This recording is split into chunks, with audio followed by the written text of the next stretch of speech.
बंदा पढ़ते साथ ही दोबारा तो नहीं पढ़ना शुरू कर देता। तो आप सितंबर के लास्ट वीक में आएंगे, एक हफ्ते बाद ICAP का आपकी इन्फॉर्मेशन जाएगी, अक्टूबर नवंबर दिसंबर आपके 3 महीने कंप्लीट हुए। जनवरी के दूसरे हफ्ते में या पहले हफ्ते के एंड पे जाके आपको सर्टिफिकेट मिलेगा। आप हम के पास जाएंगे, वो कहेंगे जितनी हमारी सीटें थी हमने नवंबर में इंडक्शन कर लिया है, जो रहते थे हमने दिसंबर में कर लिया इंडक्शन। तो फिर वो आपसे क्या कहेंगे, अब अगली दफ़ा आएँ। अगला ख़तरनाक रूल ये है कि अगर आपका क्वालिफाई हो गया है कैफ और 6 महीने तक आप फर्म में नहीं जाते और आपकी अपनी गलती है, तो आपकी रजिस्ट्रेशन पे फ़र्क पड़ता है। सर अगर हैंड ऑन कोर्सेज नहीं होते तो कैसे भी नहीं हुआ ना? नहीं हुआ ना, यही तो प्रॉब्लम है। 6 मंथ उसके बाद काउंट नहीं होंगे? नहीं, असल में आपका कैफ का रिज़ल्ट आने से काउंटिंग कर रहे हैं वो, ठीक है। फिर आपके पास कोई जेन्युइन रीज़न होनी चाहिए। आप कहेंगे जी जेन्युइन रीज़न क्या है, हैंड्स ऑन कोर्स नहीं किया। वो कहेंगे क्यों, आप कहेंगे जी मुझे पता ही नहीं था। अब इस प्रॉब्लम की वजह से इस वक्त अल्हम्दुलिल्लाह हम तकरीबन कोई 750-800 हैंड्स ऑन कोर्सेज़ के बच्चे पढ़ा बैठे हैं। इस बैच में ज़्यादा से ज़्यादा 10 या 12 लोग आएंगे। हमारे टीचर और बिजली का खर्चा ना 22 बच्चों से पूरा होता है और 30 बच्चे से ज़्यादा ऊपर नहीं हो सकते। तो अगर इस बैच में हम खुदा ना खास्ता कोई प्रॉफिट का भी सोचेंगे ना, तो वो कोई 30वें 20वें बच्चे पे जाके शायद उसमें से थोड़े से कुछ पैसे हो। अभी मुझे 100% पता है कि जो बैच हमारा शुरू होगा वो लॉस वाला होगा, लेकिन प्रॉब्लम ये है कि जैसे अभी भाई ने अचानक से हैरान होकर पूछा, बहुत सारे ऐसे लोग हैं जो साइलेंट होकर बैठे हुए हैं और उनको छोटी छोटी सी बातें नहीं पता। जी, एक एडिशन ये भी है कि अली भाई बता रहे थे वो हम बाद में छुट्टियां में दे रही थी। अब प्रॉब्लम ये हो रहा है कि जो इस दफ़ा वाले बैचों को तो वो थी रिलैक्सेशन थी, जो इस दफ़ा आए हैं ना, जो कैफ क्लियर किया जिन्होंने, चूँकि पहली दफ़ा हैंड्स ऑन कोर्स आए थे तो ICAP ने इस दफ़ा उनको अगस्त तक की रिलैक्सेशन दी थी। वेरी फर्स्ट बैच उन लोगों का जिन पे हैंड्स ऑन अवेलेबल है।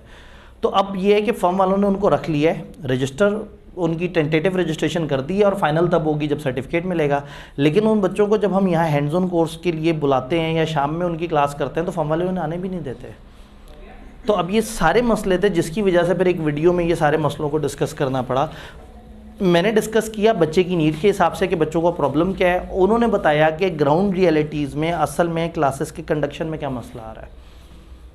तो वो इस वजह से हमने जितने भी आखिरी वो पेपर्स के स्टूडेंट्स हैं, एजम्पशन ये ली कि ग्रुप बी के पेपर्स वाले बच्चे जो है वो या आखिरी पेपर दे रहे होंगे या शायद एक आध शिफ्ट और होगी। तो ग्रुप बी के पेपर्स में हम लोगों ने फिर वो वीडियोस भेजी कि अगर कोई भी 8-10 ऐसे बच्चे अभी तक अनजान बैठे हों, उन्हें ना समझ आ रही हो और वो अपने आप को बचा सकें, तो वो उस तरह के एक टूटे बच्चे बैच में आ जाए। और वही वाली बात है कि ऐसा नहीं है कि इस टाइम पे बहुत बड़ा समंदर है जिसकी वजह से हम कोई जज्बाती हुए हैं। सुबह तक 3 रजिस्ट्रेशंस थे, तो शायद ये कंफर्म लॉस वाला बैच है, लेकिन वो 3 बच्चे तो बचा लेंगे अपने आप को, उनका काम चल जाएगा। तो जब इस तरह आता है ना, तो इसको हम कहते हैं एथिकल कन्फ्लिक्ट रेजोल्यूशन। एक एथिकल कन्फ्लिक्ट होता है, एक एथिक्स ये है कि आपको मार्केटिंग नहीं करनी, और एक एथिक्स ये है कि आप बच्चे को नहीं बताएंगे, बच्चे का नुकसान होगा। तो फिर आप कंपैरिजन करते हैं कि इस वक्त आपने इमेज बचाना है या बच्चे को बचाना है। तो मैंने कहीं भी वो वीडियो बना के लोगों से नहीं कहा हो कोर्सेज़ में आओ, एडमिशन लो, फलाना। एक अर्ली एनरोलमेंट के वक्त जब कैंपस इनॉग्रेशन का बेनिफिट देना था तब बताया था। एक ये इस बैच के लिए बताया, जिस बैच में फाइनेंशियली फ़ायदा तो दूर की बात है, कंफर्म नुकसान है। वीडियो तो अच्छी होती है। नहीं, असल में बात ये है कि हमने उसमें मकसद वो नहीं ना था कि बहुत ज़्यादा एडमिशन्स को वो नहीं करना था। मार्केटिंग 3 तरह की होती है, एक को हम कहते हैं इन्फॉर्मेटिव, एक को हम कहते हैं परसुएसिव, एक को हम कहते हैं रिमाइंडिंग। इन्फॉर्मेटिव होती है जो पहली दफ़ा बताती है कि क्या चीज़ है, परसुएड है जो लोगों को कन्विंस कर रही होती है और हमारे पास, और रिमाइंडिंग होती है जो जैसे पेप्सी वगैरह के ऐड आते हैं, अगर वो ऐड नहीं भी देंगे तो हमें पता है पेप्सी एग्जिस्ट करती है, वो रिमाइंड कराते होते हैं, हमारे दिमाग पे बार बार हमला कर रहे होते हैं कि हमारे जहन में पेप्सी आती रहे। तो ये जो हमारी ये वाली मार्केटिंग थी, ये इन्फॉर्मेटिव मार्केटिंग थी। इसके लिए शशके नहीं चाहिए, इसके लिए बहुत ज़्यादा टीज़र्स वगैरह नहीं चाहिए कि इधर से एक पॉपअप आ रहा हो, इधर से कुछ इस तरह से हो। जहाँ परसुएड करना है उस तरह की वीडियोज़ भी आपने देखी होंगी, टीचर की क्लास में चीखती हुई आवाज़ और टीचर जो है वो धड़ाधड़ बच्चों को कह रहा है आ जाओ बस पढ़ते हैं, आग लगा देंगे। तो जहाँ परसुएड करना होता है वहाँ उस तरह की वीडियोज़ आती हैं, और जहाँ सिर्फ बताना होता है वहाँ फीकी सी कच्ची पक्की सी वीडियो होती है। तो खैर आखिरी सवाल की तरफ चलते हैं और फिर हम अपने मुद्दे की तरफ आते हैं। सर अगर हम अभी हैंड्स ऑन कोर्स में से एमएस ऑफिस ऑनलाइन ले लें और उसके लेक्चर्स रिजल्ट के बाद, जी बिल्कुल ऐसे ही है। एमएस ऑफिस में ज़िंदगी आसान है, MS ऑफिस में इसलिए कि MS ऑफिस की फ़िज़िकल क्लास नहीं है, ऑनलाइन क्लास है। आपने 70 आवर्स उसके पूरे करने होते हैं। आप अगर MS ऑफिस में एनरोल कराएं तो अभी आइडियली ये अच्छा टाइम नहीं है, आपको 1-2 हफ्ते रुक जाना चाहिए। अगर आप जुलाई के समझें 3rd वीक में जाके उसमें एनरोल होते हैं तो वहाँ से आपका टाइम का काउंटर शुरू हो जाएगा। 3 महीने के बाद जाके आप एलिजिबल होंगे, सर्टिफिकेट मिले अगर आपके 70 आवर्स पूरे हो गए। तो होगा ये कि जुलाई की 3rd वीक से लेके अगस्त का 3rd वीक, सितंबर का 3rd वीक, ये 2 महीने आपने बिल्कुल नहीं पढ़ना और आपने अपने मेन पेपर्स को फोकस करना है। जब लास्ट मंथ आए फिर आपने उसके आवर्स पूरे करने और उसको कंप्लीट करना है। तो इससे क्या होगा, आपके रिजल्ट के आसपास आपको सर्टिफिकेट भी मिल जाएगा और आपके ये पेपर भी अफेक्ट नहीं हुए होंगे। हैंड्स ऑन में प्रॉब्लम ये था कि हैंड्स ऑन फिजिकली आगे लेना होता था और हमारी अजम्पशन ये थी कि इससे लोग अफेक्ट होंगे। तो फिर हमने इस सारे प्रॉब्लम को देखते हुए ये सोचा कि इस तरह का बैच बनाएं जिसमें 1.25 महीने क्लासेस होल्ड हो, कुछ शुरू में क्लासेस हों और ज़्यादातर क्लासेस एंड पे हों। ICAP के और भी बड़े सारे रूल हैं, किसी हफ्ते में 8 घंटे से ज़्यादा की क्लास नहीं हो सकती, 3 महीने से कम में नहीं ख़त्म करा सकते। तो उन सारे रूल्स को ध्यान, मैक्सिमम टाइम कोई नहीं है, हम 15 महीने पे भी फैला सकते हैं। बस बच्चे की ख्वाहिश होती है कि उसको सर्टिफिकेट मिले। कम से कम 3 महीने बाद बच्चा एलिजिबल हो जाता है सर्टिफिकेट के लिए अगर उसने आवर्स पूरे कर लिए हो। जब हमारे पास बच्चा रजिस्टर होता है हम ICAP से कम्युनिकेट करते हैं, ICAP अपने एक पोर्टल में उस बच्चे को एंटर कर देता है। अब अगर हम उसके 2 महीने बाद उनसे कहें दें इसका सर्टिफिकेट नंबर, तो वो कहेंगे भाई अभी बच्चे के 3 महीने पूरे नहीं हुए। तो 3 महीने उन्होंने पूरे करने, आवर्स हमने पूरे करने हैं। उनका सॉफ्टवेयर 3 महीने से पहले एंट्री नहीं करने दे सकता, हमारा हार्डवेयर उस बच्चे के आवर्स पूरे होने से पहले जो है उस बच्चे को एंटर नहीं करेगा। तो हम जो है वो हम चाहते हैं कि वो अपने आवर्स पूरे करे ताकि वो सही से ट्रेंड हो। ऐसे में बच्चे कहते हैं जी आप पागल हो गए, कॉलेज में जाओ पैसे दो सर्टिफिकेट मिल जाता है। तो हम कहते हैं फिर आप उसी कॉलेज में जाओ पैसे दो और सर्टिफिकेट ले लो। चूँकि हम सिखाना चाह रहे हैं तो इसकी अपॉर्चुनिटी कॉस्ट ये है कि लोग कहते हैं जी ये सिखाना चाह रहे हैं, पागल लोग हैं, तो हम बस वहाँ चले जाएं जहाँ पैसे देके सर्टिफिकेट मिलता है। तो अगेन वही वाली बात है कि हमें एथिकली चलना है, हमें वो पैसे नहीं चाहिए जिसमें हम पैसे लेके सर्टिफिकेट दें और बच्चा बेचारा इंटरव्यू देने के काबिल भी ना हो क्योंकि उसे बोलना नहीं आता। तो ये कोर्सेज बोलना और एक्सेल और ये सारी चीज़ें सिखाते हैं। ये हमारा लास्ट क्वेश्चन था इररिलेवेंट डिस्कशन में, क्योंकि हमारी डिस्कशन थोड़ी सी डिफरेंट है। और अगेन वही बात है कि इसकी मार्केटिंग से बात शुरू हुई थी कि अचानक से एहसास हुआ कि जब हो ही रहा है तो चलो ज़रा कोई और बच्चा भी अगर आ जाए तो क्या हर्ज है। बस थोड़ा सा देर लगा दी हमने ये वो करते करते, बच्चे माइंड बनाते बनाते हफ्ता लगा लेंगे। अच्छा फेसबुक में मुसलसल सवाल ये आ रहे हैं सर ये ऑनलाइन होगा, ऑनलाइन होगा, ताकि कम से कम जब ये ऑनलाइन पूरा हो जाए तो उसको यूट्यूब से डाउनलोड करके अपने फोल्डर में रख लेंगे, इसको मैं कभी ना कभी देखूंगा ज़रूर। तो वो जो है ना ऑनलाइन तो ऐसे ही होता है बस पेंडिंग लेक्चर्स वाला। तो क्या आप लोग तैयार हैं? MFA का मैनेजेरियल पोर्शन हमने बड़ा एक्सप्रेसली उसमें बताया है कि we are talking about managerial portion. इस टाइम पे ये अजम्पशन लेना कि MFA की किसी भी कॉलेज में क्लासें ख़त्म हो गई होंगी, ये बिल्कुल गलत बात है। चूँकि MFA के 2 हिस्से हैं, फाइनेंस और मैनेजेरियल। अगर एक ही टीचर दोनों पढ़ा रहा हो तो शायद अभी तक वो टीचर फाइनेंस पे ही होगा, मैनेजेरियल की शायद बारी ना आई हो सकता है टीचर ने पहले मैनेजेरियल सोचा और फाइनेंस के ऊपर गया हो, तो मैनेजेरियल पढ़ाने के बाद जब वो फाइनेंस होगा तभी वो फाइनेंस के आधे टॉपिक्स तक भी नहीं पहुंचा होगा। अगर ये दोनों साथ साथ चल रहे थे जैसे हमारे यहाँ, तो फिर ये है कि साथ साथ जब चल रहे हो तो ज़ाहिर है मैनेजेरियल पोर्शन छोटा है और फाइनेंस पोर्शन बड़ा है, तो मैनेजेरियल वाला टीचर अपने हिस्से का काम ख़त्म कर चुका होगा और फाइनेंस वाला जो है वो अभी चल रहा होगा। तो हमारे यहाँ तकरीबन ऐसा ही हुआ कि मेरा जो मैनेजेरियल पोर्शन है चूँकि उसकी कम वेटेज थी और उसके अंदर कम डेप्थ थी वो ख़त्म हो गया, और जो फाइनेंस है वो ज़ाहिर है अभी तकरीबन महीना, गालबन महीना सवा महीना उसने चलते रहना है। तो उस टाइम पर फिर ये हुआ कि ऐसा ना हो कि ये बच्चे जो है वो बिल्कुल ही भूल जाएँ थ्योरी।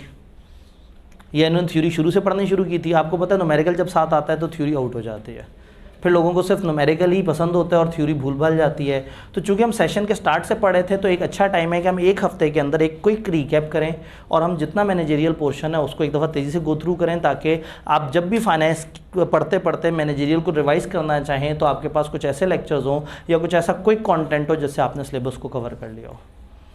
तो अब हम जो है वो उस मैनेजेरियल पोर्शन के लिए इकट्ठे हुए हैं। तो हम पूरे सेशन को एक रिकैप करेंगे तेज़ी से, हमारी रफ्तार तेज़ होगी और उसमें सवाल जवाब कम होंगे। चूँकि रिवीजन क्लास है, इसको हम क्रैश कोर्स कहते थे पहले, फिर कॉलेजेस ने पोस्ट रिजल्ट को क्रैश कोर्स कहना शुरू कर दिया। तो अब हम इस लफ्ज़ को दोबारा से इंट्रोड्यूस करा रहे हैं। CA फाइनल में भी हम क्रैश कोर्स करते थे, तो अब हम इस दफ़ा जितने भी यहाँ पे देंगे वो क्रैश कोर्सेज होंगे, ब्रैकेट में लिख देंगे रिवीजन क्लासेस। तो ये क्रैश कोर्स है जिसमें 7 दिन में हम सारा मैनेजेरियल पोर्शन कवर कर लेंगे हम, क्योंकि पता नहीं आप लोग साथ चल रहे होंगे या नहीं चल रहे होंगे।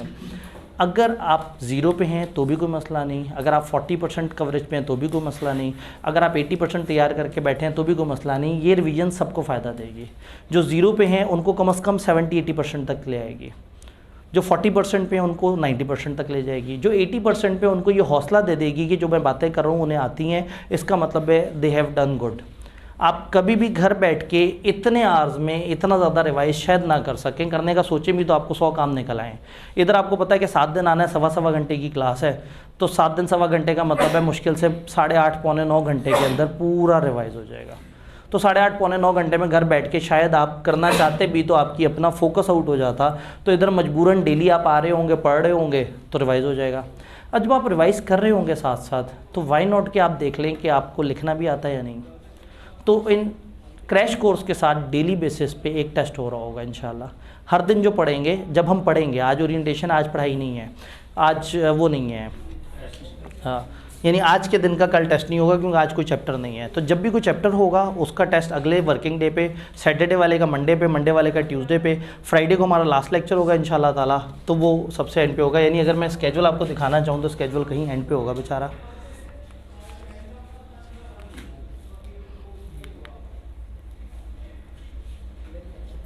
ये कुछ इस तरह से हमारा स्केजुअल है इंशाल्लाह। ये वो डॉक्यूमेंट है जो अचानक से तेज़ी से बना के वो किया कि अच्छा चलो कुछ ना कुछ इन्फॉर्मेशन तो आए।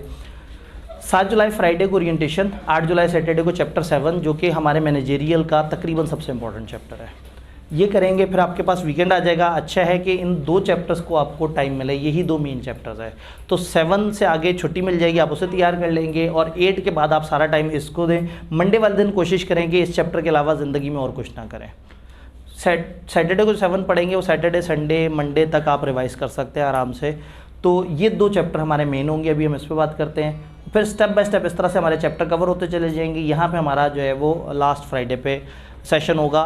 वो लोग जो यूट्यूब से इसे कर रहे होंगे बाद में, और आप लोग भी जब इससे फ्री हो जाएंगे, तो मैं क्या करूँगा, मैं अपनी एग्जिस्टिंग चलती हुई क्लास में से कुछ बड़ी अच्छी अच्छी एक्टिविटीज़ हमने बीच बीच में की हैं, मैं उनको ढूंढ के एडिट करके वो भी इसमें अपलोड कर रहा हूँ।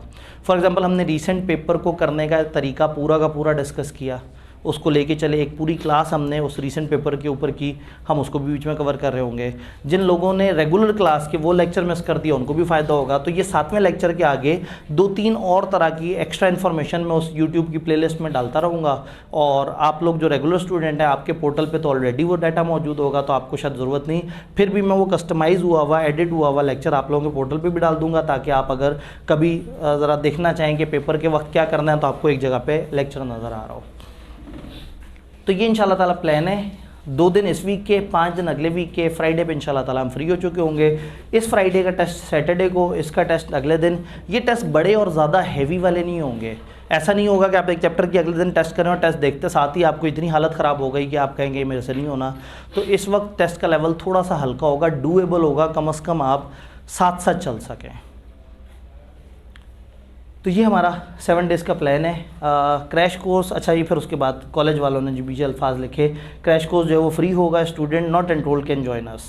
ये बात उन्होंने तब बताई तब तक बच्चे जो है वो अपने घरों से निकल के अपने कॉलेज जा भी चुके थे। टेस्ट हर नेक्स्ट डे होगा, और फाइनेंस पोर्शन का क्रैश कोर्स यानी कि ब्रैकेट में रिवीजन क्लासेस अगस्त में ऑफ़र होगा इंशाल्लाह। हमारे जो सर अदील फाइनेंस की टीचर हैं वो अगस्त में फ़ाइनेंस के पोर्शन का इसी तरह से क्रैश कोर्स कराएंगे 6-7 दिन का, और अभी मैनेजेरियल पोर्शन का क्रैश हो रहा है। तो इस वक्त मेरी असम्पशन है कि सब लोगों का अभी MFA पूरा नहीं हुआ, लेकिन कम से कम इस दौरान वो अपना जो मैनेजेरियल पोर्शन है उसको कवर कर सकते हैं। अब चलते हैं मैनेजेरियल फाइनेंशियल एनालिसिस। जब हमारा सेशन स्टार्ट हुआ था तो हमारे पास सिलेबस आउटलाइन आई थी कुछ इस तरह से करके। सेशन के दौरान ही ICAP का एहसास हुआ कि नहीं, इस आउटलाइन को थोड़ा सा चेंज करने की ज़रूरत है। यानी सेशन स्टार्ट पे हमारा मैनेजेरियल एनालिसिस वॉज 35 to 45%, जो दरमियान में फाइनेंशियल एनालिसिस और रिस्क मैनेजमेंट जो फाइनेंस का पोर्शन है वो 30 से 45 नंबर, और बजटिंग और प्रोजेक्शंस जो है वो 20 से 25 नंबर का पोर्शन था। ये सेशन जब स्टार्ट हुआ तब हम हमेशा हैरान होते थे कि बजटिंग और प्रोजेक्शन में 2 बड़े अहम टॉपिक्स हैं, और वो टॉपिक्स की अच्छी खासी वर्थ और काफ़ी लंबे लंबे सवाल होते हैं। तो ICAP ने ये सिलेबस को बड़ा अजीबोगरीब से वो किया। तो मैं हमेशा से मानता था कि ICAP को यहाँ से कुछ नंबर उठा के यहाँ डाल देने चाहिए, लेकिन सेशन के बीच में ICAP ने यहाँ से नंबर उठा के यानी पहले हमारा थ्योरी जिस पे लोगों का तवज्जो नहीं, ऊपर से उसको मज़ीद गरीब कर दिया, उसमें से मज़ीद नंबर निकाल लिए। तो इस वक्त करंटली अब इसकी वेटेज जो है वो हमारे नुमाइंदे हमें बताएंगे 30 से 40, ये 30 से 40 है, 35 से 45 नहीं है। तो आपके पास किताबों में सिलेबस आउटलाइन में ICAP की पुरानी सिलेबस आउटलाइन में ये 35 से 45 लिखा है, मेरे एनालिसिस में भी यही लिखा होगा, लेकिन अब हमने इसको आने वाली अटैम्प्ट के लिए इसको 35 से 45 नहीं 30 से 40 कंसिडर करना है जी। ये 30 से 40, यहाँ से 5 नंबर कम हो गए, ये 30 से 40 कर दिया, और ये वाले भाई साहब को भारी कर दिया। ये कितने 25 से 35, इस पोर्शन को 25 से 35 कर दिया। तो हो सकता है आप में से किसी के जहन में ये बात ना हो, या हो सकता है कुछ लोग इस अपडेट से महरूम रहे हों कि ये अपडेट सेशन के बीच में आई है, सेशन के दौरान आई कि अपने अचानक से कह दिया है कि ये वाली वेटेज, इसमें से कुछ नंबर निकाले, इसमें से एंड पे से नंबर निकाले और इस वाले को एलोकेट कर दिया, क्योंकि इसमें 2 इंपॉर्टेंट टॉपिक। अब ज़रा थोड़ा सा इसको मज़ीद ओपन करते हैं कि सिलेबस आउटलाइन और क्या है। ये 35 से 45, अब इसकी रिवाइज नंबरिंग आपको पता है, इसकी रिवाइज नंबरिंग पता है, इसकी रिवाइज नंबरिंग। इस वाले में बजटिंग और प्रोजेक्ट अप्रेजल, ये 2 ऐसे बड़े टॉपिक हैं जो ICAP को हर ज़माने में पसंद है। पुराने कॉस्ट अकाउंटिंग का पेपर होता था कैफ 8, जब नई स्कीम आई तो वो उन्होंने कर दिया उस पेपर को छोटा कैफ 3, उसमें से भारी भारी टॉपिक्स निकाल दिए। एक भारी टॉपिक था बजटिंग, एक भारी टॉपिक था प्रोजेक्ट अप्रेजल, यानी कि NPV जिसे आप कहते हैं, जिसको टाइम वैल्यू ऑफ मनी आप कहते हैं। तो इस पोर्शन में अब ये 2 हैवी टॉपिक्स हैं। तो ये पोर्शन में वर्किंग कैपिटल भी अपने अंदर एक अहम चैप्टर था जो फाइनेंस की अंडरस्टैंडिंग वो देना चाह रहे थे। तो उन्हें लग रहा था कि इसकी 20 से 25 वेटेज अच्छी नहीं है, तो अब इन्होंने क्या कर दिया 25 से 35। तो इसकी वेटेज बढ़ गई है, इसके एंड वाले को थोड़ा सा कम कर दिया और इसके 35 से 45 की बजाय 30 से 40 कर दिया। तो ये इस वक्त पहले ओवरऑल आज तक ICAP में टोटल 3 दफ़ा ये पेपर आया है। नई स्कीम में ये पेपर पैदा हुआ है जिसमें उन्होंने कुछ BM से चीज़ें उठाई, कुछ फाइनेंस से चीज़ें उठाई, कुछ कॉस्ट अकाउंटिंग, 3 पेपरों को जोड़ा। कॉस्ट के कॉन्सेप्ट जो जोड़े वो यहाँ है, फाइनेंस के कॉन्सेप्ट यहाँ है और BM के कॉन्सेप्ट यहाँ है। तो दैट इज़ 3 पेपरों का मिक्सचर, BM, फाइनेंस और कॉस्ट अकाउंटिंग। तो जिन्होंने पुरानी कॉस्ट पढ़ी हुई है उनके लिए ये पोर्शन इतना परेशान नहीं करेगा क्योंकि उन्होंने उसकी अच्छी प्रैक्टिस की हुई है। तो अदरवाइज़ आई कैन सेफली से कि ये 2 चैप्टर्स जो है इस पूरे पोर्शन में काफ़ी इंपॉर्टेंस रखते हैं। फिर एक और चेंज क्या हुई, यहाँ इस पोर्शन में एक चैप्टर होता था स्टैटिस्टिकल एनालिसिस, ये ICAP ने डिलीट कर दिया। शुरू से जब से आया हुआ था सारे लोग कहते थे कि इसका यहाँ आना बनता नहीं है और बिला वजह ये पोर्शन यहाँ पे है, तो ICAP ने इस पोर्शन को ख़त्म करवा दिया। इस पोर्शन में वो खुद भी कंफ्यूज थे, किताब में लिखा कुछ और होता था, पेपर में पूछते वो कुछ और पूछ लेते थे, एग्जाम्पल्स किसी और टेस्ट की दी होती थी, डाटा किसी और टेस्ट का दिया होता था। फॉर एग्जाम्पल किताब में Z टेस्ट बताया हुआ होता था उन्होंने, हो सकता है आप में से कुछ ने ये पोर्शन पढ़ लिया और बाद में ख़त्म हुआ हो। तो किताब में सारा जो डाटा था समझाने वाला वो Z टेस्ट का था, एक एग्जाम्पल में T टेस्ट डाला हुआ था। इस दफ़ा पेपर में T टेस्ट में से सवाल आ गया जो कि ऑफिशियली सिलेबस का हिस्सा नहीं था। बच्चों को नहीं पता लेकिन उनको ग्रेस मार्क्स मिल गए, बट ICAP को खुद एहसास हुआ कि ये जो है ना कुछ अजीब सा ही हो रहा है, ये स्टैट्स यहाँ नहीं होनी चाहिए। तो स्टैट्स का चैप्टर नंबर 10 अब हमारी किताब में से डिलीट हो चुका है। कुछ और काम आपके फाइनेंस के पोर्शन के साथ हुए हो तो आपको फाइनेंस के टीचर बताएंगे, वो मैं ज़्यादा डीप डाउन नहीं जानता। थोड़ी बहुत बजटिंग वगैरह में प्रेजेंटेशन थोड़ी सी चेंज हुई है, बट मैनेजेरियल के पोर्शन में भी कुछ चैप्टर्स में कुछ चीज़ें माइनस हुई हैं। तो जब जब वो चैप्टर आएगा मैं आपको पढ़ाते हुए, अगर आपके पास पुरानी किताबें होंगी तो साथ साथ बता दूंगा कि कौन कौन सी चीज़ चेंज हो गई है जब हमें पढ़ने की ज़रूरत नहीं है। डन। तो ये एक ओवरऑल एनालिसिस है। स्प्रिंग 22 नई स्कीम की पहली अटैम्प्ट थी। 32 नंबर के लॉन्ग क्वेश्चंस आए हमारे पोर्शन से और 3 नंबर के MCQs आए हमारे पोर्शन से। अटैम्प्ट आगे गई, 40 नंबर और 4 44 नंबर, जिससे उन्हें एहसास हुआ कि ये क्या कर बैठे हैं, ये तो ज़्यादा जुल्म हो गया। तो अगली दफ़ा वो शर्मिंदा हुए और उन्होंने उसको 34 और 8 किया, और इसका मतलब है कि तकरीबन 42, 44, 35। तो सबसे कम जो पेपर आया वो 35 नंबर का है और सबसे ज़्यादा जो आया है 44। आई कैन से कि 40 एक नंबर की औसत है, शायद मैं 38-39 कह सकता हूँ औसतन हमारे पोर्शन से MCQ और थ्योरी मिला के तकरीबन 38 नंबर। ये बात तब हो रही है जब ये पेपर था, ये पोर्शन था, अब इन्होंने कर दिया इसको 30 से 40। तो आई बिलीव कि अब पेपर में तकरीबन 33 से 35 तक, इससे ऊपर शायद अब वो ना जाए हम हमारे पोर्शन को लेके, यानी शायद 1/3 ऑफ द पेपर मैनेजेरियल और 2/3 ऑफ द पोर्शन पेपर आगे वाली चीज़ें। तो मैनेजेरियल को लेके अगर आप ज़्यादा परेशान है कि मेरा अभी तक कवर नहीं हुआ या इस तरह से करके, तो थोड़ा इतनी परेशानी की बात नहीं है, अब इसकी वेटेज थोड़ी कम हो गई है। बट अगेन इसके अंदर कुछ खास एरियाज़ पे ज़रा ज़्यादा एफर्ट करके आप बड़े जल्दी यहाँ पे अच्छे नंबर लेके और अपने आप को आगे लेके चल सकते हैं।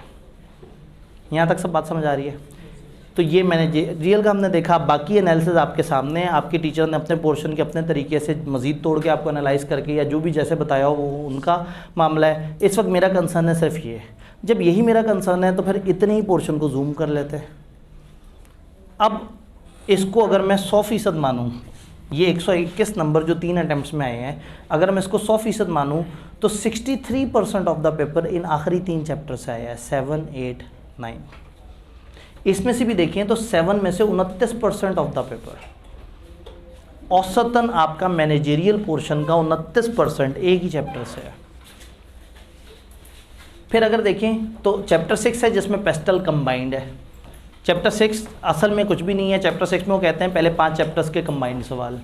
तो आई कभी कभी पहले 5 चैप्टर्स का कंबाइंड सवाल बनाता है, तो बजाय इसके कि मैं उन 5 चैप्टर्स में तोड़ के उसके नंबर दिखाता, मैंने उसको चैप्टर 6 के आगे दिखा दिया। तो एक सवाल ऐसा है जो कि कंबाइंड आया हुआ है। जब इन्होंने मॉक शेयर किया था तो मॉक में कंबाइंड सवाल था, और उसके बाद रीसेंट पेपर में उन्होंने जो है वो 10 नंबर का एक सवाल कंबाइंड पूछा हुआ है। बट अगेन एग्जामिनर अगर कभी भी चाहेगा कि उन 5 चैप्टर्स की अच्छी कवरेज करे तो उसके लिए सबसे अच्छा सोल्यूशन है कि कंबाइंड सवाल पूछ ले पेस्टल का और ज़िंदगी आसान हो जाए। इस पोर्शन में अगर हम देखें तो 7, 8, 9, 8 और 9 से तकरीबन करीब करीब की वेटेज है, और 7 के ऊपर उसका तवज्जो थोड़ी ज़्यादा है। आई कैन से कि 7 और 8 आर द मेजर पार्ट। 29 और 19 48%। तो 48% half of the paper, 2 chapters में से हाफ ऑफ द पोर्शन। तो मैनेजेरियल पोर्शन में जब आए आपने 7, 8 के साथ तो सोचना भी नहीं है कि इनके साथ मैं जो है ना कोई नाइंसाफ़ी करूं। 7, 8 को तो घोल के पी लेना है। जब घोल के पी रहे हो तो थोड़ा सा सफूफ साइड पे रखा होगा चैप्टर 9। चैप्टर 9 पहले ज़्यादा बातें होती थी उसमें, आप आई के अपने इसमें से 2-3 सफ़े और उड़ा दिए। अब चैप्टर 9 बेचारा सिमट के सिर्फ 2 मॉडल्स और हल्की सी डिस्कशन पे रह गया। तो ये 2 चैप्टर्स और चैप्टर 9 के अंदर 2 मॉडल्स दिए हुए एथिक्स के, इनको जोड़ लें तो 63%, तो मैं कह सकता हूँ कि तकरीबन आधे से ज़्यादा पेपर इन 2 चैप्टर्स और उन 2 मॉडल्स में से बन रहा है मैनेजेरियल। तो मैनेजेरियल जब भी तैयार करना है बैठना है आपने हमेशा इन 2 चैप्टर्स को और फिर 9 के उन मॉडल्स को सबसे अवलीन तरजीह देनी है। उसके बाद अगर किसी चैप्टर को ज़्यादा तवज्जो देने का दिल हो तो चैप्टर 4 आईटी वो हर दफ़ा कुछ ना कुछ आईटी के बारे में वो पूछ रहे होते हैं। चैप्टर 4 में आईटी और आईटी से रिलेटेड डिस्कशन है, और कुछ रट्टे वाले सवाल भी यहाँ से बन सकते हैं। तो इन 2-2.5 चैप्टर्स के बाद अगर वेटेज देनी है तो ये वाले चैप्टर को। बाकी चैप्टर 1, 2, 3, 5 इनको सरसरी सा समझ लेना है, अंदाज़ा ले लेना है कि बातें क्या हो रही हैं, लॉजिकली अंडरस्टैंड कर लेना है। इनको क्रैम करने नहीं बैठ जाना, इनके ऊपर ज़्यादा एनर्जीज़ नहीं लगानी, क्योंकि आपने फाइनेंस पे भी काफ़ी काम करना है। तो मेरी नज़र में 2 चैप्टर्स घोल के पीने वाले हैं 7, 8। एक चैप्टर जिसमें से सिर्फ 2 टॉपिक अच्छी तरह से करने हैं वो है चैप्टर 9, और इन सब के बाद अगर कुछ ज़रूरी है तो वो चैप्टर 4 है। चैप्टर 4 में कुछ चीज़ें याद करनी पड़ेंगी, कुछ लॉजिकल है। बाकी चैप्टर 1 से लेके 5 तक सिवाय चैप्टर 4 के थोड़े से रट्टे वाले पोर्शन के, जब चैप्टर 4 आएगा मैं आपको बताऊंगा कौन सा रट्टे वाला पोर्शन है, कौन सा लॉजिकल पोर्शन है। तो आपने रट्टे वाले पोर्शन को थोड़ा सा एक दफ़ा जहन नशीन करना है। बाकी 1 से 5 तक आपने सिर्फ सरसरी सा पढ़ लेना है। यही सारी बात तकरीबन इस तरह से करके लिखी हुई है। चैप्टर 6 एग्जिस्ट नहीं करता। ये कम्प्रीहेंसिव एग्जाम्पल है चैप्टर 1 से 5 की।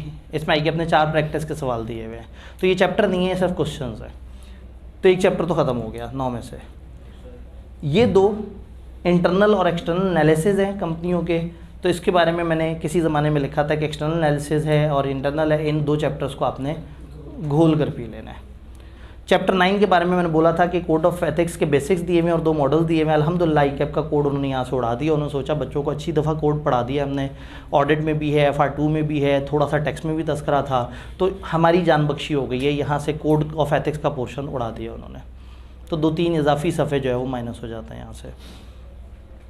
ये ऊपर वाले इसको घोल के पीने और इस वाले को दिल पे नहीं लेना, ठीक है। रीडिंग करनी है, रिटेन करने की नीयत नहीं रखनी। अगर कुछ रिटेन करना है तो 4 इज़ द थिंग जिसमें से कुछ चीज़ों को याद किया जाना चाहिए। और लकीली 4 में से कुछ चीज़ें और डिलीट भी कर दी उन्होंने। तो आई कि मेहरबानियाँ करता जा रहा है, उसने सिर्फ नंबर कम नहीं किए, उसने थोड़े से हमारे सफ़े भी कम कर दिए। डन। अगर मैं हमारे सिलेबस को किसी और तरीके से देखूं तो बेसिकली हमारा सिलेबस हमें 3 तरह की चीज़ें बताता है, एक्सटर्नल एनालिसिस, इंटरनल एनालिसिस और एथिक्स। एक बिज़नेस ने बाहर की दुनिया को कैसे एनालाइज करना है, अपने आप को कैसे एनालाइज करना है, और बिज़नेस करते हुए आपने एथिक्स को किस तरह से देखना है। एथिक्स पे एक चैप्टर, वो भी 2-3 सफ़े में ख़त्म हो जाता है। इंटरनल एनालिसिस एक अकेला चैप्टर है, चैप्टर 8, जो बताता है कि अंदरूनी तौर पे आपने किन किन चीज़ों को बेहतर तरीके से करना है। एक्सटर्नल एनालिसिस को हम 2 हिस्सों में डिवाइड करते हैं, पेस्टल और कंपटीशन। आपने बाहर की दुनिया में कंपटीशन को कैसे देखना है, चैप्टर 7 बताता है। और बाहर की दुनिया में डिफरेंट फोर्सेज हैं, चैप्टर 1 से लेके 5 तक, पॉलिटिकल, इकोनॉमिक, सोशल, टेक्नोलॉजिकल, आपने इनको किस तरह से देखना है। तो पेस्टल उन 5 चैप्टर्स को मिला के कहते हैं। वैसे तो इसमें एक और चीज़ भी है जो उनमें मिस हो गई है, लेकिन पेस्टल इज़ आपके इन्वायरमेंट में पॉलिटिक्स, इकोनॉमिक्स और ये चीज़ें क्या चेंज लेके आ रही हैं। और चैप्टर 7 बताएगा कि कंपटीशन को आपने क्यों देखना है और उसके क्या फ़ायदे हैं। तो अगर मैप देखें अपने सिलेबस का तो कुछ इस तरह से है। अब जब हम एक राइटिंग के पेपर की तरफ आते हैं तो एक सवाल हमेशा लोगों के जहन में आता है कि हमने चीज़ों को कैसे तैयार करना है और क्या बातें हमें पता होनी चाहिए और क्या खौफ हैं इस पेपर के। इस पेपर में कुछ टिप्स, रिक्वायरमेंट्स को ध्यान से पढ़ना होगा। हो सकता है सवाल पढ़ते साथ आप इतने एक्साइटेड हो जाएं कि आप जवाब लिख दें पूरा और बाद में पता लगे कि जवाब उन्होंने पॉजिटिव नहीं नेगेटिव फीचर्स पूछे थे। तो इसमें रिक्वायरमेंट ध्यान से पढ़ना है। टाइम मैनेजमेंट इस पेपर का बहुत बड़ा चैलेंज है। ये वाहिद पेपर है जो न्यूमेरिकल और थ्योरी दोनों की मिक्सिंग है।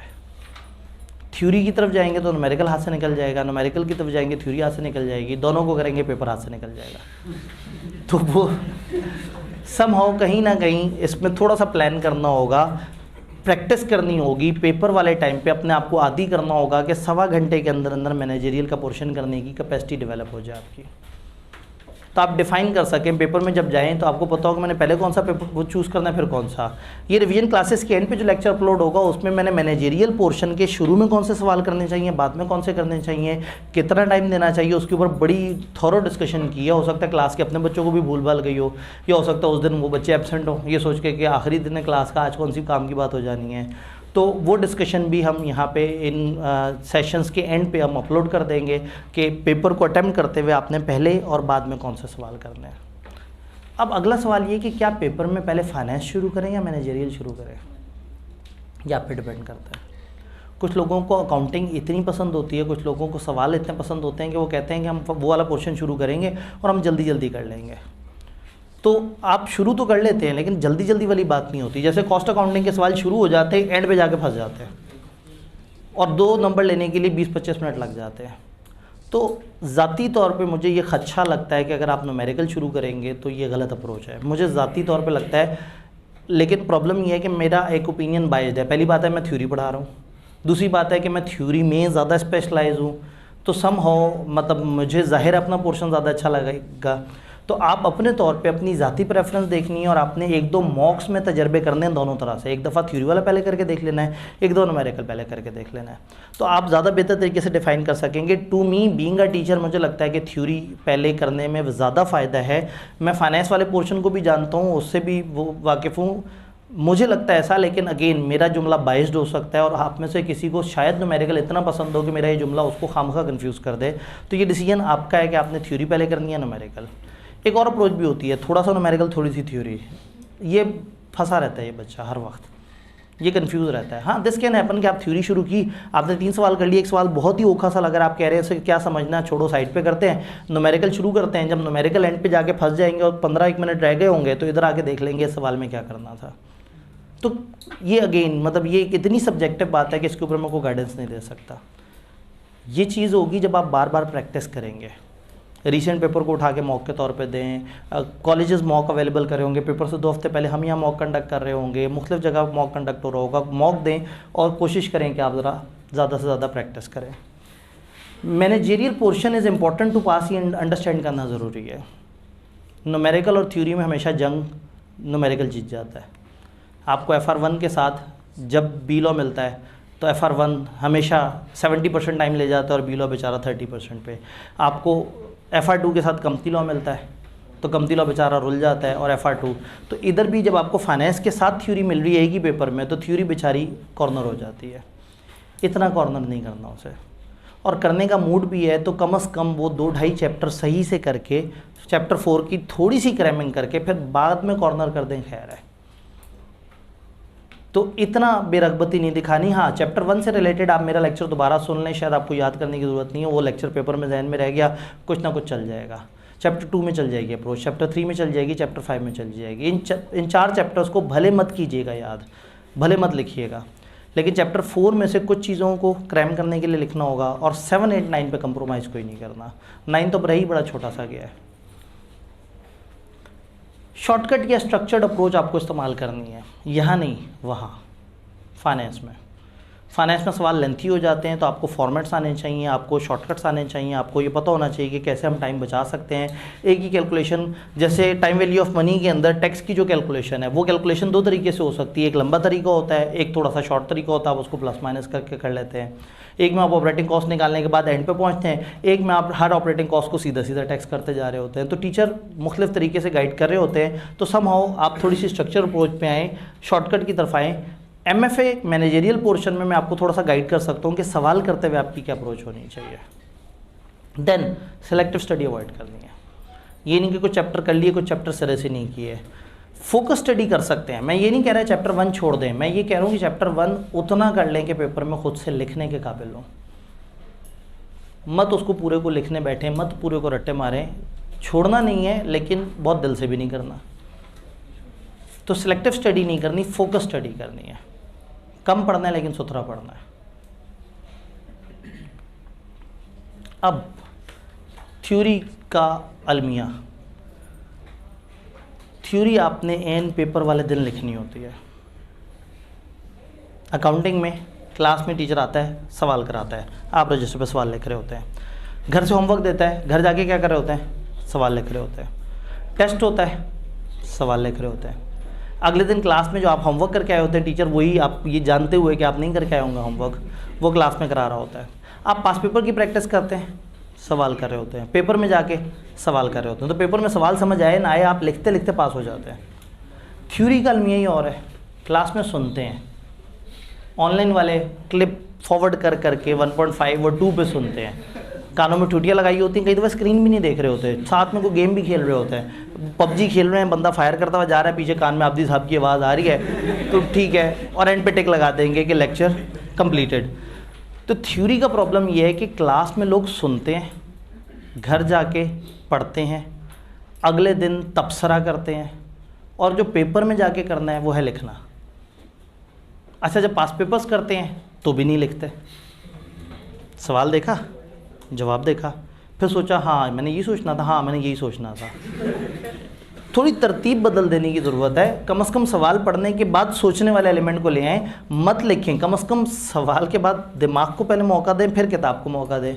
तो थ्योरी का प्रॉब्लम ये है कि ये ना क्लास में, ना होमवर्क करते हुए, ना पास पेपर्स करते वक्त, ना डिस्कशन करते वक्त उस मोड पे होती है जिसमें पेपर में करना होता है, पेपर में लिख के करना होता है। टीचर बेचारा फिट लेता है टेस्ट, और टेस्ट वाले दिन वो और जो टीएज हैं वो बैठ के इंतज़ार ही कर रहे होते हैं कि शायद बच्चे आ जाएं, शायद बच्चे आ जाएं। ठीक है, वो कॉलेज में ना बीच में सैटरडे वाले दिन ना बहुत मसला हो जाता था रूम एलोकेशन का, और ये ना अगर कि कोई भी एक क्लास में बच्चे ज़्यादा हो गए, कम हो गए ना, तो हमें बड़ा शॉर्ट हो जाता था सारा कुछ।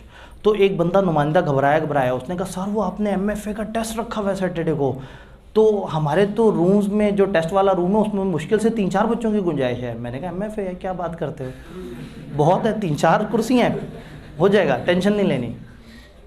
कहने का मतलब है कि लोग टेस्ट को इतना ज़्यादा बेरगबती दिखाते हैं। अगर आप अभी तक बेरगबती दिखाते रहे हैं तो आपके पास अपने आप को सुधारने का मौका है। वो नहीं होता बंदा मरने के बाद कहता है कि मुझे को 10 दिन और मिल जाए ना, मैं ज़िंदगी में जाके उस तरह से जीऊँ जैसे अल्लाह ने कहा था। तो समझे आपको 7 दिन मिल गए। वो जब आप कहते हैं ना कि मैं अगली दफ़ा सही से पढ़ूंगा, अगली दफ़ा की ज़रूरत ही नहीं है, आप इन 7 दिन सही से पढ़ लें। इन 7 दिन में रिपीट टेलीकास्ट करें, लेक्चर भी ध्यान से सुने, घर जाके भी पढ़ें, याद भी करें और लिख के टेस्ट भी दें। हाँ, टेस्ट इतने मुश्किल नहीं बनाएंगे कि आप लोगों को फिर मायूसी होना शुरू हो जाए, तो टेस्ट का लेवल रेगुलर क्लास से थोड़ा सा हल्का हो जाएगा।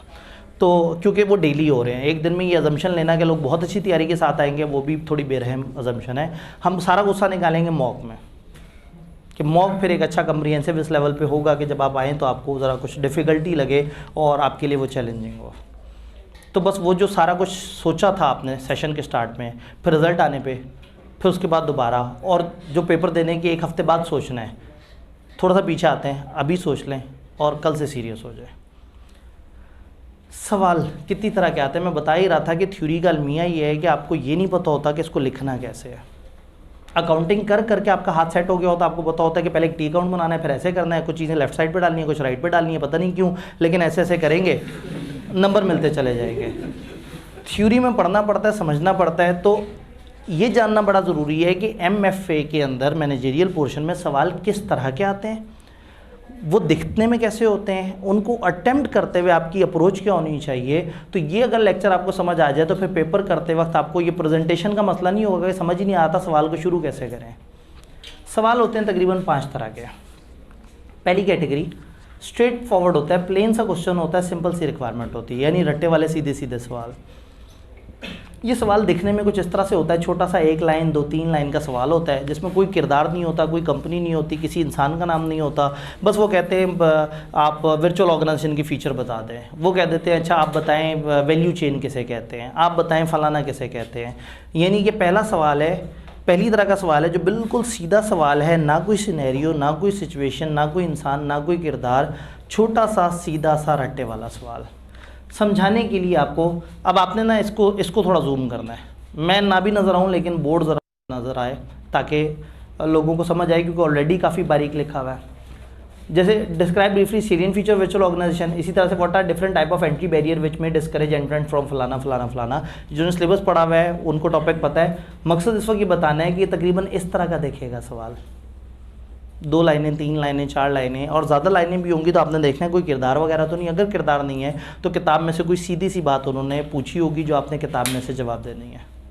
तो इसको प्रेजेंट करने का कोई ख़ास तरीका नहीं है, आपने सिर्फ कॉपी एंड पेस्ट कर देना नोट से। कोई प्रेजेंटेशन नहीं चाहिए कि स्टार्ट कैसे करें, एंड कैसे करें, हेडिंग कौन सी डालें। उन्होंने कहा वर्चुअल ऑर्गेनाइजेशन के फीचर बताएं, आपने 4 फीचर उठा के वहाँ पे पेस्ट कर दिए। उन्होंने कहा वैल्यू चेन में क्या 5 चीज़ें होती हैं, आपने कहना ये 5 चीज़ें होती है। उन्होंने कहा पोर्ट ऑफ 5 फोर्सेस के नाम बताएं और एक्सप्लेन करें, आपने नाम बताना एक्सप्लेन करना है। जो उन्होंने कहा है जैसे उन्होंने कहा है बस आपने अपनी याददाश्त को उठा के लिख देना है। कोई बहुत अच्छी इंग्लिश नहीं चाहिए, बस जो किताब में नोट्स में लिखा हुआ है वो एज इट इज़ जा सकता है। Done. Second category seems logical सवाल होता है, रिक्वायरमेंट सीधी सी होती है लेकिन कहीं ना कहीं किसी इदारे का किसी सिनेरियो को जिक्र किया होता है। हम इसको लॉ वगैरह में टाइप 2 सवाल कहते हैं। ये सवाल थोड़ा सा बड़ा होता है, नीचे रिक्वायरमेंट से आपको नज़र आ रहा होता है कि क्रैमिंग वाला है, लेकिन दरमियान में किसी इदारे का जिक्र होता है। फॉर एग्जांपल इसमें हॉरिजॉन लिमिटेड है, एक ख़ास किस्म का बिज़नेस कर रही है और आपसे पूछा है कि प्रोडक्ट लाइफ साइकिल के अलग अलग फेजेज़ में बताएं कौन सी कॉस्ट इन्वॉल्व होती हैं, कौन सी प्रोमोशनल स्ट्रेटेजीज इन्वॉल्व होती हैं। अब किताब में एक जगह एक ऐसा टेबल है जो इन अलग अलग फेजेस पे बताता है कि किस तरह की प्रमोशन होती है, लेकिन उन्होंने सीधा सवाल नहीं पूछा, उन्होंने एक कंपनी का जिक्र किया है। ये कंपनी है, ये कंपनी ऐसे ऐसे कर रही है, बताओ कौन सी प्रमोशनल स्ट्रेटेजी ये वाली कंपनी में pursue for marketing of its products. तो ये किस तरह का सवाल होगा जिसमें सिचुएशन सी होगी लेकिन नीचे रिक्वायरमेंट पढ़ने के बाद आपको समझ आ जाएगा कि वो पूछा उन्होंने आपसे रटा है। तो ऐसा नहीं है कि आपने पिछले सवाल की तरह सिंपली कॉपी पेस्ट कर देना है और फिर आईके पे एग्जामिनर कमेंट में कहेगा कि बच्चों ने रेफर ही नहीं किया सवाल में उस इदारे को जिसका हमने जिक्र किया था। तो आपने क्या करना है, सवाल शुरू करना है 2-3 लाइनें छोड़ने के बाद। उन्होंने ये 4 फेजेज़ में प्रमोशन पूछी है, अगर ये ऊपर सिनेरियो ना होता तो आप क्या करते, 4 पोर्शंस की हेडिंग डालते और नीचे 2-2 लाइनें लिख देते। अभी भी ऐसे करना है, बस सवाल शुरू करना है 2-3 लाइनों के बाद, पेज के शुरू की 3 लाइन छोड़ी और नीचे आपने अपना जो रटा रटाया सवाल था वो पेस्ट कर दिया। अब आना है पहली वाली लाइन पे और बड़े जमा के प्यारा सा एक जुमला लिखना है जिसमें इस इदारे को रेफ़र करते हुए इस आंसर को कर देना है। जुमले सवाल में से मिलेंगे, state the type of promotional strategies which HL may pursue for marketing of its wide range of products in this and this phase। तो आप कहेंगे following are the types of promotional strategies which HL में pursue for marketing of its wide range of products. उस इदारे को refer करना है, क्योंकि मोस्ट प्रॉब्ली उसका एक नंबर ज़रूर रखा हुआ होगा। और आई के आपको बड़ा दुख लगेगा कि उन्होंने एक सिचुएशन बनाई और आपने सिचुएशन को बिल्कुल साइड पे फेंक दिया और सिर्फ रट्टे में जवाब दे दिया। जवाब भले रट्टे में दे, लेकिन उस सिचुएशन का एहतराम ज़रूर करना है। इतना एहतराम ज़रूर करना है कि आपने start the answer from starting sentence from the question, then copy paste कर देना नोट से। और शुरू में अगर वो आप जुमला बनाने बैठे तो वो जो जहन में रट्टा आ रहा है हो सकता है दो ना भाग जाए। कई वो होता है ना कि सवाल देखा, दिल करता है बस फ़ौरन से रट्टा लिख दें इसमें। तो फिर आपने क्या करना है, आपने पहले रट्टा लिख देना है शुरू की 3 लाइनें छोड़ के, फिर सुकून से 2-1 मिनट लगा के उस लाइन को प्यारा प्यारा जमा के लिखना है कि लगे कि क्या ज़बरदस्त स्टार्टर दिया है। तो स्टार्ट वहाँ से करना है। नीचे तो आपने फनकारी की हुई है, नीचे तो आपने रटाया लिखा हुआ ही है, तो सवाल के बीच में से अल्फाज उठा के उनको पिरोते जाना है और फिर एक अच्छे सोल्यूशन की तरफ। तो एग्जामिनर को बड़ा अच्छा लगेगा कि एक स्टूडेंट ने बड़े अच्छे तरीके से रेफ़र किया कि ये वाली कंपनी को ये तरह के काम करने चाहिए, और नीचे वो सारे काम भी दे दिए, तो नीचे के नंबर भी मिल जाएंगे और 1-1.5 इजाफी नंबर उसको रेफ़र करने का वो भी मिल जाएगा। मोस्ट प्रॉब्ली ये नंबर मिस हो जाता अगर आपने सिर्फ रट्टा लगाया होता। तो अभी भी हमें बहुत अच्छी इंग्लिश नहीं चाहिए, आपने इंग्लिश सवाल में से उठानी है। तो ये सवाल कुछ इस तरह का दिखता है कि थोड़ा सा सिनेरियो और कुछ रिक्वायरमेंट दी हुई होती है। फिर आता है सिलेक्टेड मॉडल की एप्लीकेशन, यानी कि आइडेंटिफाई करें एलिमेंट्स ऑफ मॉडल। हमारे सिलेबस में 10-11 मॉडल्स हैं। मॉडल कहते हैं एक रिसर्च को, ये मुख्तलिफ जो थ्योरिस्ट हैं, मुख्तलिफ बिजनेस एनालिस्ट हैं, ये अपनी ज़िंदगी भर तजर्बे करते रहते हैं। 700 कंपनियों के पे एक्सपेरिमेंट किए, 200 इंसानों पे एक्सपेरिमेंट किए, 500 बिजनेस पे एक्सपेरिमेंट किए, उनकी मुख्तलिफ चीज़ें देखते हैं और आहिस्ता करके एक रिसर्च, एक थ्योरी दे देते हैं कि भाई कामयाबी के लिए 5 चीज़ें ज़रूरी हैं, फलाना के लिए 3 काम करने ज़रूरी हैं। कंपनी को इंटरनल पॉलिसी बेहतर करने के लिए इन 4 एरियाज़ पे काम करना होगा। जिसने नया बिज़नेस शुरू करना है उसने इन 5 चीज़ों को देखना होगा, जिसने ये काम करना है उसने इन 3 चीज़ों को देखना होगा। तो ये मॉडल्स कहलाते हैं। तो हमारे सिलेबस में कुछ मॉडल्स हैं, मेनली चैप्टर 7 और 8 में। चैप्टर 9 में 2 मॉडल्स हैं, बाकी 7-8 में सारे मॉडल्स हैं। एक मॉडल पेस्टल कहलाता है, जो कि कलेक्टिवली चैप्टर 1 से लेकर 5 तक है। तो 7 और 8 जब अच्छे तरीके से कर चुके होंगे तो ये मॉडल आपको मिल जाएंगे। ICAP को बड़ा अच्छा लगता है कि वो मॉडल में से सवाल पूछे। तो इन चैप्टर्स में भी जब भी कोई मॉडल आया जाए ना कि जी 5 फोर्सेस है, ये जी वैल्यू चेन है, ये फलाना है, यानी एक साहब होंगे, एक ऑथर होंगे जिन्होंने एक मॉडल दिया होगा, उस मॉडल की कुछ हेडिंग्स होंगी, उसको कुछ फीचर्स होंगे। कुछ जगह तो किताब में जनरल डिस्कशन लगेगी। तो जब मॉडल आएगा तो मैं आपको बताता जाऊँगा रिविजन क्लासेस में कि ये एक मॉडल है, इस मॉडल को आपने जहन में रखना है। तो सवाल समटाइम क्या आता है, identify elements of model. Some parts या पैरा गिवन होते हैं, आपसे आइडेंटिफाई और लॉजिकल रीजनिंग रिक्वायर कर रहे होते हैं। कुछ इस तरह से 1-2 पार्ट्स दिए हुए होते हैं सवाल में, और वो आपसे कहते हैं बताओ फलाना वाले मॉडल का कौन सा कंपोनेंट है इसमें, फलाना वाले मॉडल का कौन सा कंपोनेंट। तो समटाइम क्या होता है कि एक मॉडल किताब में उसके 5 एरियाज़ दिए हुए हैं, किसी मॉडल के 3 एरियाज़ दिए हुए हैं। तो जब ये सवाल आता है तो आपने उस मॉडल को सोचना होता है और उनके जो कंपोनेंट्स हैं सोचना होता है, उसमें क्या होता था, उसमें क्या होता था, उसमें क्या होता था। ये सवाल क्या कह रहा है, discuss the relevant competitive environment in context of Michael Porter 5 forces model. Porter का जो 5 फोर्सेस मॉडल है उसके मुताबिक रेलेवेंट कंपेटिटिव एनवायरनमेंट, उसने 5 तरह की एनवायरनमेंट, 5 तरह की बातें बताई हुई हैं। उन्होंने कहा रेलेवेंट कंपेटिटिव एनवायरनमेंट बताना है। मॉडल ऑफ कंपटीशन ने each of 3 scenario presented below, और नीचे 2 हैं, चूँकि जगह कम थी तो मैंने 2 ही वो कर दिए। तो each of the 3 scenario presented below substantiate your answer by stating the significant characteristics of competitive environment facing the organization each of the scenario. इन सिनेरियो में बताना है कि कौन सा एलिमेंट है और क्यों, आपने लॉजिकली बताना है कि आप क्यों कहते हो कि ये ऐसा है। इस सवाल में पहली दिक्कत होती है कि आपने सही मॉडल का नाम, सही एलिमेंट के नाम तक पहुंचना होता है। अगर पहुंच जाएं तो आगे ज़िंदगी आसान है। फॉर एग्जांपल यहाँ आपको कुछ निशानियाँ बताएंगे और जो आपने मॉडल पढ़ा होगा उस मॉडल में उस हेडिंग के नीचे भी कुछ निशानियाँ होंगी। तो जो निशानी आपको, फॉर एग्जांपल एक मॉडल है जो बताता है कि जी कुछ प्रोडक्ट्स होती हैं स्टार, वो तब होती हैं जब वहाँ हाई ग्रोथ होती है और मार्केट में उनका हाई शेयर होता है, और कुछ प्रोडक्ट्स होती हैं क्वेश्चन मार्क, जो हाई ग्रोथ में तो होती हैं लेकिन उनका शेयर कम होता है। अब सवाल आपको निशानियाँ देगा, जिस निशानी से आपको पता लग जाएगा कि इसमें दोनों चीज़ें हाई हैं या एक हाई और एक लो है। अगर दोनों हाई हैं तो आप कह देंगे ये स्टार है, और एक हाई और एक लो है तो आप कह देंगे ये क्वेश्चन मार्क है। तो क्या होता है कि हर मॉडल में ना उसकी जो नीचे बुलेट्स दिए हुए होते हैं उसको समझना बड़ा ज़रूरी होता है।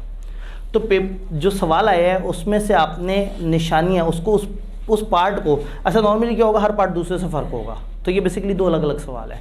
आपने इस पार्ट को पढ़ना है, बार बार पढ़ना है और सोचना है कि इसमें कौन सा वाला एलिमेंट ज़्यादा फिट होता लग रहा है, क्यों फिट होता लग रहा है, 3-4 चीज़ें अंडरलाइन कर देनी है। फिर बड़े फ़खर से पेपर में जाके हेडिंग देनी है उस वाले एलिमेंट की। फॉर एग्जांपल आपने कहा राइवलरी, मतलब एक मॉडल है जिसमें एक हेडिंग है राइवलरी, आपने राइवलरी की हेडिंग दी और इसके बीच में जो 3 चीज़ें अंडरलाइन की थी उस राइवलरी की हेडिंग के नीचे वो 3 चीज़ें लिख दी कि इन 3 चीज़ों की वजह से मैं कह रहा हूँ कि ये राइवलरी है।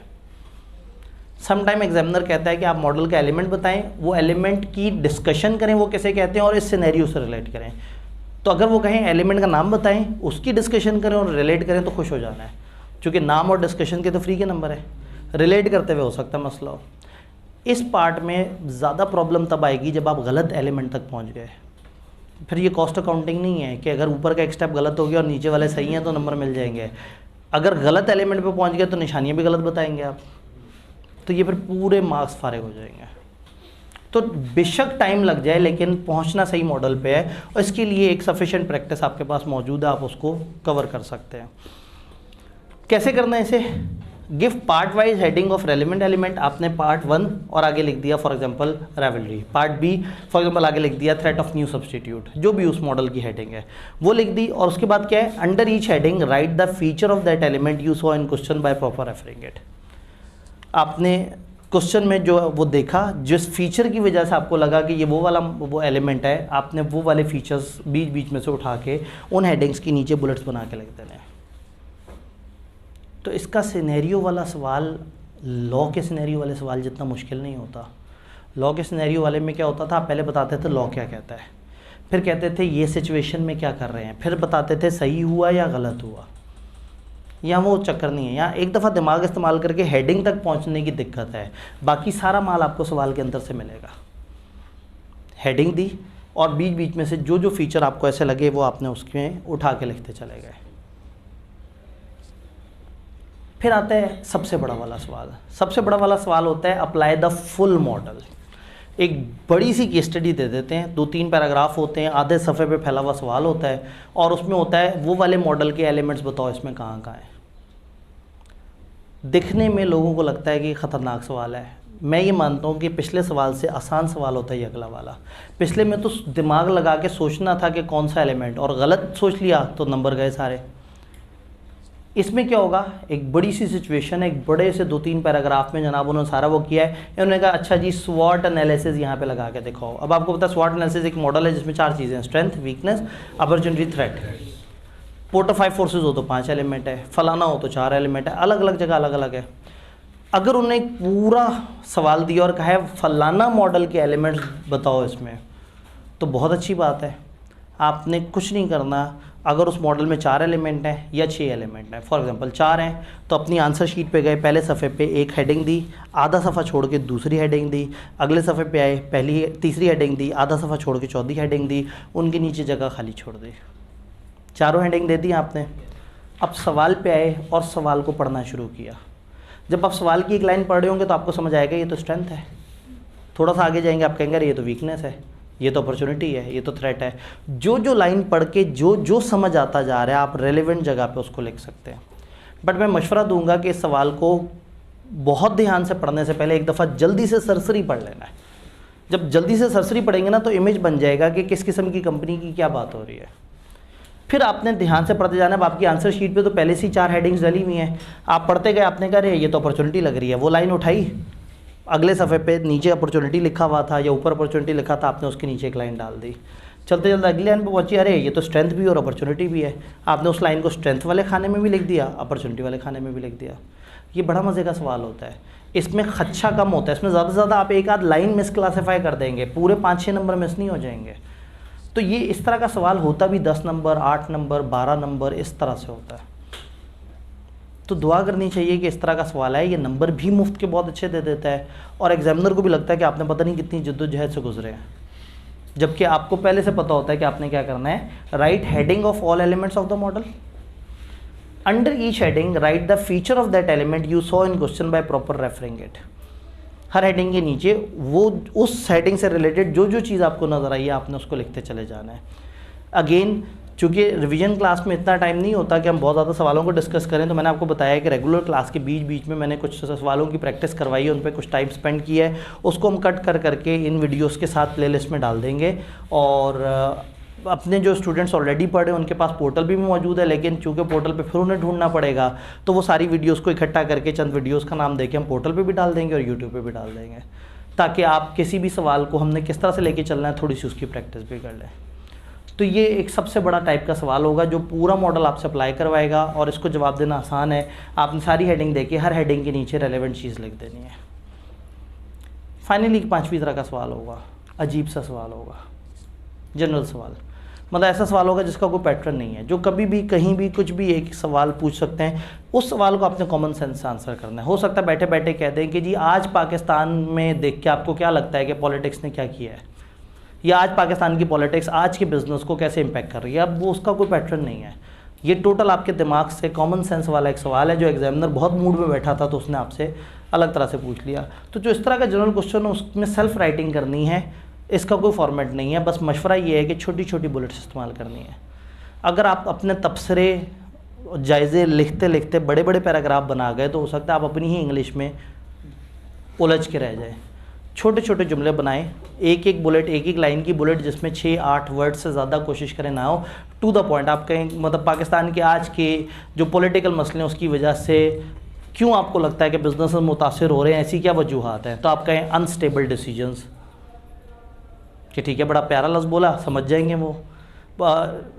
Non stability of dollar, political crisis, या ये एक दूसरे पे जो इल्ज़ाम तराशियाँ हैं और वो फिर पीडीएम, ठीक है। तो पेपर में आंसर करते हुए ना किसी भी सियासी डायरेक्शन में आंसर नहीं करना। आपके जज्बात जो मर्जी हों, लेकिन पता नहीं चेकर के जज्बात क्या हैं। चेकर कराची में बैठा हुआ है, आप पता लगे एमक्यूएम के बारे में बात कर रहे हैं, उसे लगता हो कि अल्ताफ़ भाई जो है वो, हाँ अल्ताफ़ भाई को जो मतलब बिला वजह उड़ाया गया, अल्ताफ़ भाई थे तो कराची ज़िंदा था, अल्ताफ़ भाई नहीं है तो पूरा पाकिस्तान जो है उसको जीने का हक़ ही नहीं है। हो सकता है आप जनाब वहाँ लिख दें कि कई दफ़ा तब्दीली से बड़ा नुकसान हो जाता है, एग्जामिनर तब खा जाए, वो इमरान खान का डाई हार्ट फ़ैन हो और वो कहे कि जी ये इसने। तो क्लास में शुगल मुगल अपनी जगह, पेपर में बिल्कुल सियासी नहीं होना। पेपर में जो रेलेवेंट जगह होती हैं उसके अलावा अपने आप को कहीं आइडेंटिफाई नहीं करना, अपने शहर को आइडेंटिफाई नहीं करना, अपने नाम को आइडेंटिफाई नहीं करना, अपने रोल नंबर को, अपने एड्रेस को, इवन उस दिन की तारीख को, अपने आप को मतलब किसी भी तरीके से ऐसे कोई स्पेसिफिक रेफरेंस इस्तेमाल नहीं करना। तो इस तरह का जो अननोन सा सवाल हो, अनदेखा सवाल हो, अजीब सा सवाल हो, नया सा सवाल हो, उसके लिए आपने नहीं सोचना कि सर ने क्या तरीका बताया था, आपने अपने दिमाग को इस्तेमाल करना है। कोई बात नहीं, 4 जगह फॉर्मेट बता दिया तो एक जगह अपना दिमाग तो इस्तेमाल कर ही लेंगे। बस अपने दिमाग में भी मशवरा ये है कि आपने क्या करना है, छोटी छोटी बुलेट्स, छोटे छोटे से जुमले लिखने हैं ताकि आप ज़्यादा जल्दी ना पकड़े जाएँ। कोई 6ठी-7वीं बुलेट में जाके पता लगेगा कि बच्चे को कुछ नहीं पता। वो अगर आपने पहले ही पैराग्राफ दे दिया ना तो वो पढ़ते साथ ही समझ आ जाएगा कि नीचे के 4 पैराग्राफ में इसने जो लिखा होगा। तो इसलिए कुछ अजीब सा सवाल भी आ सकता है, ज़रूरी नहीं 4 हो, लेकिन most probably paper would be a mix of. आपके पोर्शन में ज़्यादातर एक एवरेज बनती है कि 4 सवाल आ जाते हैं। एक सवाल टिपिकली मैंने ऑब्ज़र्व किया है कि सीधा सीधा रट्टे वाला सवाल होता है। एक सवाल टिपिकली ऑब्ज़र्व किया है कि तकरीबन इस लेवल का बड़ा सा सिनेरियो होता है। बाकी जो 2 सवाल हैं, एक आध सवाल इस तरह का होता है और एक आध सवाल तकरीबन इस तरह का होता है। अरे वाह, ये तो सारी तरह पूरी हो गई। 4 तरह का। 5वीं तरह का सवाल कभी भी आ सकता है, और आ जाए तो आपने परेशान नहीं होना, जैसा सवाल है आपने उसके मुताबिक आंसर कर देना है। ये बात समझ आई? तो क्या आप हर तरह के सवाल को डील कर लेंगे? क्या आपको ये तो नहीं लग रहा कि आज का दिन तो ज़ाया होगा? एक मोटिवेशन, सिर्फ 6 दिन में सारा पढ़ना है हमने। अब 6 दिन में 1.25 घंटे के हिसाब से 7.5 घंटे, तो 7.5 घंटे में हमने पूरा मैनेजरियल पोर्शन इंशाल्लाह रिवाइज़ करना है और साथ साथ इंशाल्लाह टेस्ट भी देने हैं। तो इसके आगे जो है ये स्केजुअल फिर से आपके सामने आ जाते हैं। ओरिएंटेशन आज हमारा प्लान था, कल हमारा सबसे इम्पॉर्टेंट चैप्टर है। तो मैंने चूँकि बीच में वीकेंड इस तरह से आ रहा था तो मैंने कोशिश किया कि वीक से पहले एक इम्पॉर्टेंट चैप्टर और एक वीक के बाद इम्पॉर्टेंट चैप्टर। तो उसमें यही है कि ये चैप्टर 7 होगा, आपको वीकेंड मिलेगा। आप अगली चीज़ों को साथ साथ कर सकें या ना कर सकें, 7 को नहीं छोड़ना, 7 को अच्छी तरह से करना है। और 7 बहुत बड़ा भी नहीं है, मुनासिब सा है चैप्टर, लेकिन ICAP को बहुत पसंद है क्योंकि सिलेबस के डायनेमिक्स ऐसे हैं कि आपने एक्सटर्नल एनालिसिस में कंपटीशन के ऊपर तबसरा करना होता है। तो ये हमारा पैटर्न होगा।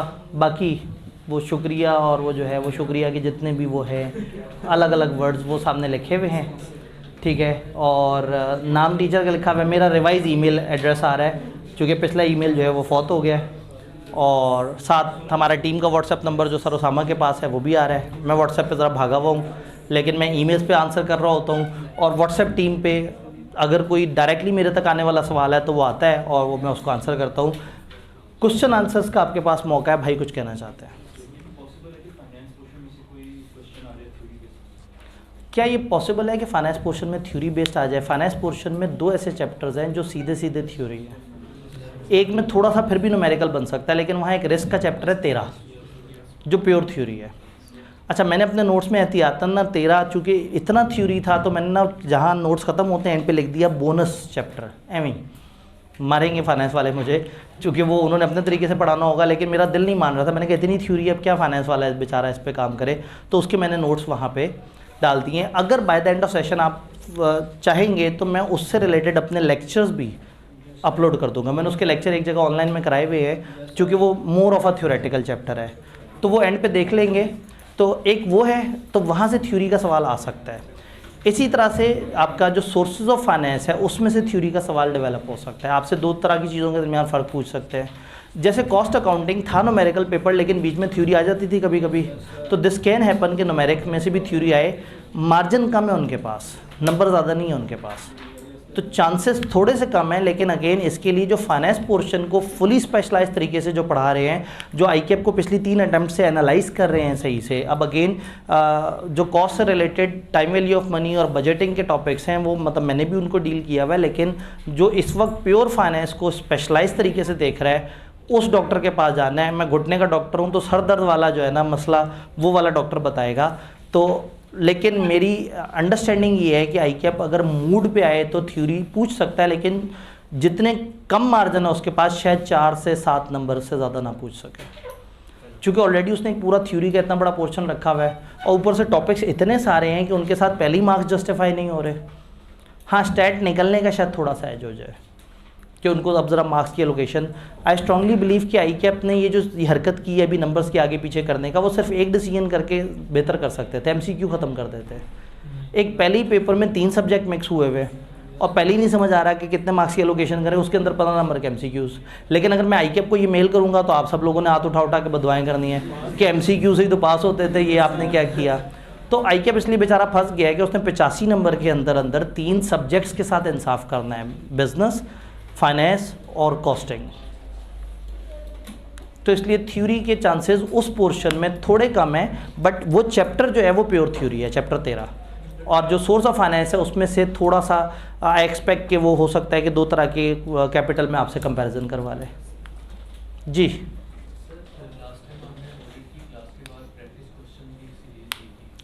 ठीक है, इन्होंने कहा लास्ट टाइम आपने ऑडिट के रिवीजन क्लास के साथ एक प्रैक्टिस क्वेश्चंस की सीरीज़ दी थी, इसलिए मैं दे पाया था कि ऑडिट सन 2009 से लेके अब तक का हमारे पास क्वेश्चन बैंक अवेलेबल था।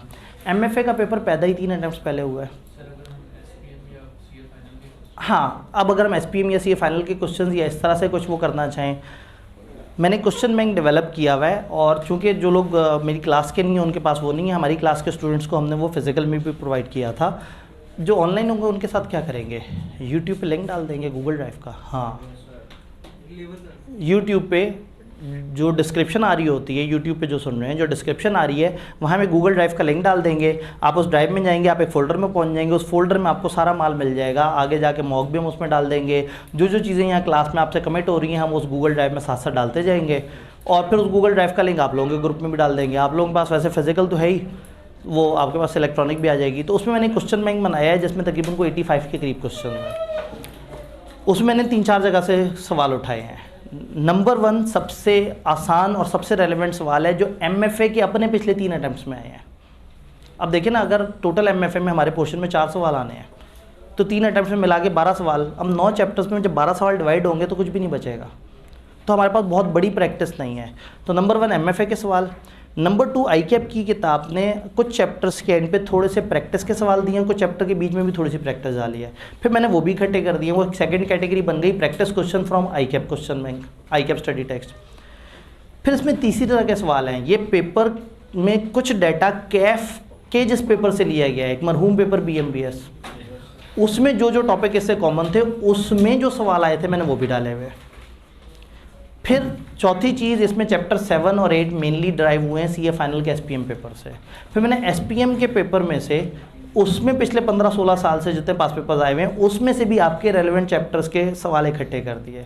तो अब क्वेश्चन बैंक में हमारे पास 3-4 तरह के सवाल हैं प्रैक्टिस के लिए, बट मैं सजेस्ट करूँगा कि जब भी आपने प्रैक्टिस करनी है तो पहले MFA के जो असल में सवाल आए हैं उससे प्रैक्टिस करनी है, ये आपका एक्चुअल लेवल है। सेकंड, 2 चीज़ें बराबर रहेंगी, ICAP की किताब में प्रैक्टिस के लिए सवाल हों या BMBS नामी पेपर के सवाल हों, आप वो करें। और एंड पे किसी टॉपिक में अगर आप कहें कि टॉपिक बहुत अच्छा हो गया, इसका एक बड़ा जालिम हैवी सवाल किस तरह का आ सकता है, तो बहुत एडवांस लेवल के सवाल भी मैंने किताब में डाले हुए हैं। और अब मैं सेशन के दौरान भी और ICAP की हर अगली अटैम्प्ट के बाद मैं सोचता हूँ कि मैंने वो बहुत ज़्यादा एडवांस सवाल डाल दिए हैं, मुझे उनमें से कुछ सेंसर करने चाहिए क्योंकि कुछ काफ़ी हैवी हो जाते हैं। बट यूज़र्स भी कई तरह के होते हैं, कुछ बच्चे होते हैं वो कहते हैं कि जी हमने एक ही तरह के टॉपिक के हर तरह का मुश्किल सवाल भी प्रैक्टिस करना है।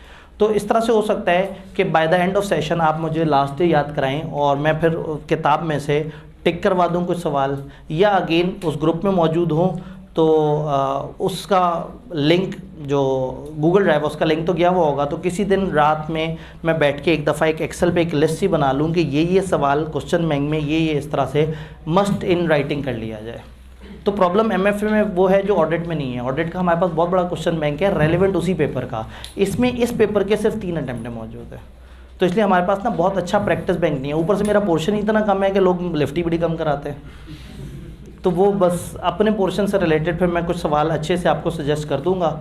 आपने बस ये लास्ट डे याद कराना है, और अगर उस वक्त मैं टाइम हुआ तो उस वक्त कर दूंगा, नहीं तो किसी इजी टाइम पे बैठ के मैं एक एक्सेल की शीट बना के और उस गूगल ड्राइव में डाल दूंगा, जिस गूगल ड्राइव का लिंक वो यूट्यूब पे अटैच हुआ होगा, यूट्यूब की डिस्क्रिप्शन में आ रहा होगा, तो उस गूगल ड्राइव पे सारा अपलोड हो जाएगा। जी, क्या बातें क्लियर हैं? पक्का?